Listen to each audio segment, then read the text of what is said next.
ఇక కడప జిల్లా ఎర్రగుంట్లలోని UltraTech cements కు పోలీసు బందోబస్తు మధ్య ముడి సరుకు రవాణా చేస్తున్నారు. 4 రోజుల కిందట పరిశ్రమకు ముడి సరుకు వెళ్లకుండా ఎమ్మెల్యే ఆదినారాయణ రెడ్డి వర్గీయులు అడ్డుకున్నారు. కంపెనీ కాంట్రాక్టుల విషయంలో అభ్యంతరం వ్యక్తం చేసిన BJP MLA Adinarayana Reddy YCP నేతలకు అల్ట్రాటెక్ సిమెంట్స్ యాజమాన్యం అనుకూలంగా వ్యవహరిస్తోందని ఆరోపించారు.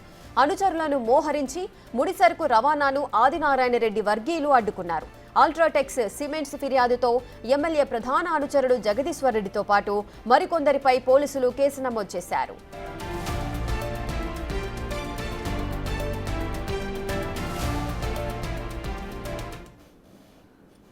కడప జిల్లా ఎర్రగుంట్లలోని అల్ట్రాటెక్ సిమెంట్స్ కైతే పోలీసు బందోబస్తు మధ్య ముడి సరుకు రవాణా చేస్తున్నారు 4 రోజుల నుంచి. దీనికి సంబంధించిన పూర్తి డీటెయిల్స్ మా ప్రతినిధి శివ అందిస్తారు. శివ, అల్ట్రాటెక్ సిమెంట్స్ పైన యజమానుల పైన కూడా కేసు నమోదు చేసినట్లుగా తెలుస్తోంది. దీనికి సంబంధించిన పూర్తి వివరాలేంటి?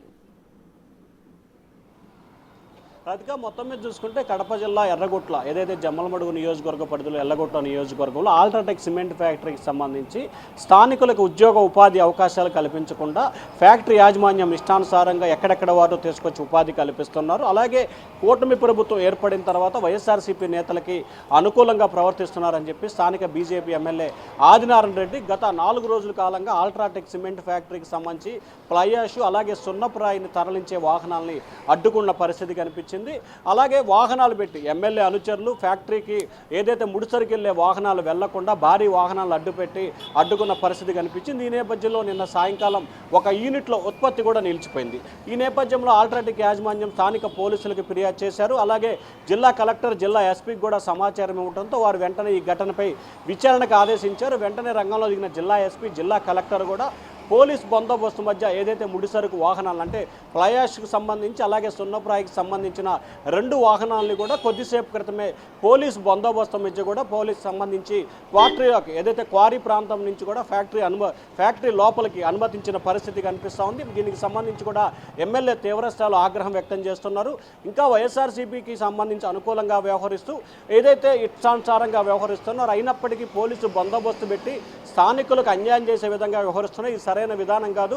ఇప్పటికే ఈ అంశానికి సంబంధించి తాను సీఎం కూడా ఫిర్యాదు చేశానని చెప్పి ఆదినారాయణ రెడ్డి చెప్తున్నారు.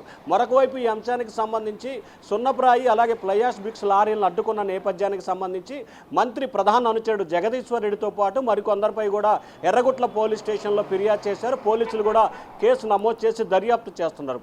తీవ్ర ఉద్రిక్తత వాతావరణం అయితే గత 2 రోజులుగా అక్కడ కొనసాగుతూ ఉంది.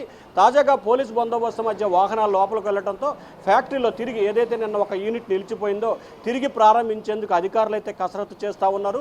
ఎందుకంటే వేరే రాష్ట్రానికి సంబంధించిన వ్యక్తులు ఆంధ్రప్రదేశ్లో పరిశ్రమలు పెట్టి పారిశ్రామిక అభివృద్ధి చేస్తున్న దిశలో ఈ రకంగా అడ్డుకోవటం కాదనేది కరెక్ట్ కాదనేది కూడా ప్రజల నుంచి ఒక భావన వ్యక్తమవుతుంది.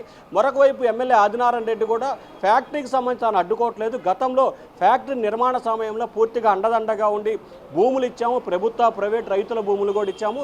కానీ ఫ్యాక్టరీ యాజమాన్యం వేరే వారికి అంటే ఇక్కడ వారికి ఉద్యోగాలు కల్పించకుండా ఇష్టానుసారంగా వ్యవహరిస్తూ ఉందని చెప్పి ఆయనైతే తీవ్రస్థాయిలో ఆగ్రహం వ్యక్తం చేస్తూ ఉన్నారు. సో ఇవాళ రేపట్లో ఈ అంశానికి సంబంధించి ఫ్యాక్టరీ యాజమాన్యం అలాగే ఆదినారాయణ రెడ్డితో కూడా జిల్లా స్థాయి అధికారులు చర్చలు జరిపే అవకాశాలు అయితే కనిపిస్తున్నాయి. ప్రస్తుతం ఫ్యాక్టరీలో నిర్మాణం ఏదైతే ఉత్పత్తి ఆగిపోకుండా లారీలు అయితే లోపలికి పంపిస్తున్న పరిస్థితి కనిపిస్తూ ఉంది. Radhika. Right. Thank you, Shiva. Thanks for the live details.